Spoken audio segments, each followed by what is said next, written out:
You know, one thing that schools do for us is they train us how to think. They not only give us information, but they also train us how to think. And this is what can be very dangerous. And this is why there's a lot of Christians nowadays that are putting their children in homeschooling, because there's very dangerous philosophies that are taught in the public school.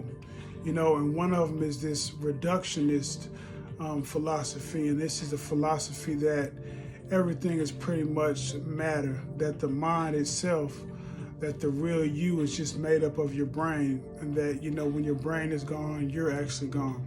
But there's actually a lot of evidence that is contrary to this. It's just not true. And there's a neuroscientist named Michael Egnor, and I suggest that you check him out because he can really explain these issues a lot better than me. But there was a book he suggested, and it is called The Philosophical Foundations of Neuroscience.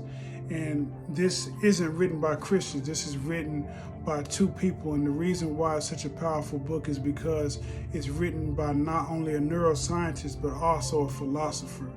And a lot of times when you have scientists that are doing experiments, what they can be off on is their philosophy. And as I've said in previous videos, our science has to begin with our philosophy, the way we look at the world.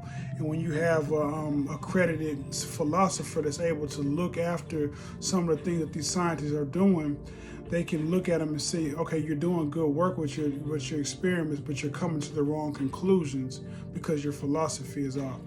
And this book really points out how the reductionists, how saying that the mind is actually the physical brain, how it doesn't add up, and how there's a lot of contradictions when these neuroscientists are doing their work because they have the wrong philosophy. You know, so we have to be very careful that we don't pick up the philosophies of the world, and it's very easy to do because people just kind of take these things for granted when they're learning in school, or when you learn things for work. You just take on these really devilish, demonic philosophies just because the top minds or the culture may believe these things. We have to remember that we are set apart and we are called to think different, and we remember that our philosophy has to be after Christ. Right here, Colossians 2:8, we read, "See to it that no one takes you captive through philosophy and empty deception in accordance with human tradition, in accordance with the elementary principles of the world, rather than in accordance with Christ." You know, a good analogy in this book that I read, and it really opened my mind to a deeper level of understanding the mind itself. When we look at things, we see things that are created with purpose, and this alone already points to a mind. But to bring it deeper, he gives an analogy of an axe. The reason why the axe exists is because the cutting of a tree needed to be done. So someone had to think ahead of time and say, okay, I need this tree chopped. And then they went on to create the axe. And that's why the axe exists. In the same way we see this in this world. What's the most reasonable reason for bees? They need to pollinate other flowers. What's the most reasonable reason for water? Well, all the different creatures that need water in this world. What's the most reasonable reason for the sun? Well, all the different effects it has on the world and how we need it for life. Things have forethought and purpose put into them. And this is the same way with our brains. Why does the brain exist? Because thought needs to be taking place. So God knew ahead of time, because he's able to think, that I'm going to create humans with the capability of thinking. That means thinking itself was what needed to be done. So if thinking needed to be done, then it had to exist before the brain. That means the purpose of our brain existed before our brain. This points to God. It points to a thinking God that made thinking creatures. And also showing us that there is the immaterial, what the Bible calls a spiritual reality. You know, there was a scientist named Owen, and he did an experiment on people that were in a vegetative state. They were in comas and didn't have any brain activity. But what he did was he started speaking sentences to these people. So he would put headphones on them, and he hooked up neural receptors to the brain to see if there would be any activity when he would say things.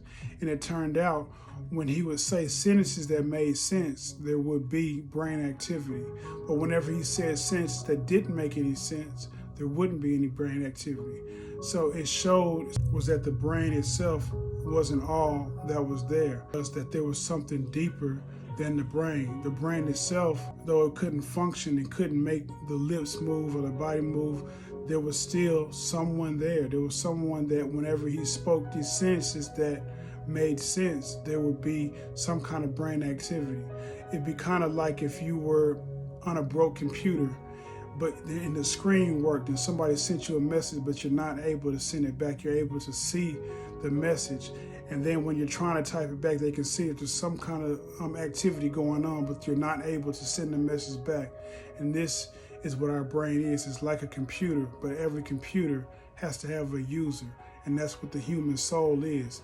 That is who you are. You are not your brain itself. Another neuroscientist that did experiments, his name was Wilder Penfield, and he was one of the first scientists to actually open up the brain and start doing stimulation experiments on brains. So he would touch certain parts of the brain and he would see that certain things would happen. Maybe a hand would jump, or it would make seizures, all type of different things. But the more he did experiments, the more he came to find out that there was just simply some parts of a human person that couldn't be stimulated by the brain. No matter what he touched, there was some things about the person's character and who the person was that just couldn't be changed by touching and messing with the brain. There was just some parts of the person that could not be reached physically. So this is just further evidence for an immaterial soul. And last was Dr. Benjamin Libet, and he is the one who did the experiments on free will and what he called free won't. And what he did was he hooked up neuroreceptors to the brain, and he had people choose when they wanted to press a button. And before they would press this button, there would be a spike in the brain activity.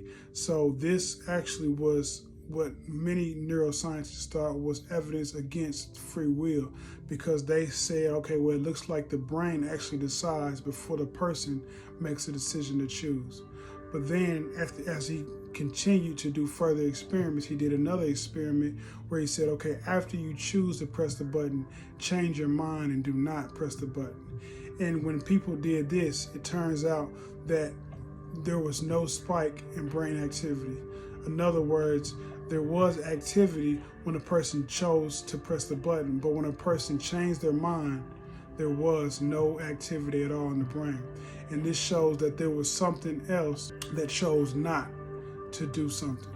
And this lines up perfectly with what the Bible tells us about the flesh and the spirit. How the flesh, yes, we do have a flesh that urges us to do things, and we can go off our fleshly nature, but we also have a spirit, and the spirit is what we are told to let control our body. And when the spirit took over, there was no spike in the brain activity, so the spirit said no. So just like we are able to choose things, we are able to choose not to do things that the flesh wants to do.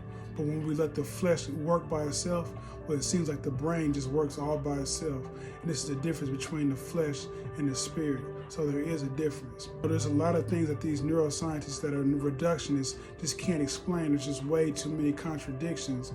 And there's way too many things like right and wrong, and so many things that they believe that they can't actually live out because of their worldview, because of their reductionist philosophy. So it's important that we understand that the Bible is giving us these answers thousands and thousands of years ago, and they still match up with what we have in reality. Right here in 1 Timothy 6:20. Guard what has been entrusted to you, and avoid pointless discussions and contradictions of what is falsely called knowledge. People will come up with anything to fit their desires. The Bible was here before us. We're not changing it around. It is what it is. Let's accept the Word of God for what it is and see how it still matches up with our reality. There really is a spirit. There really is a mind, and it isn't your brain. Something to think about.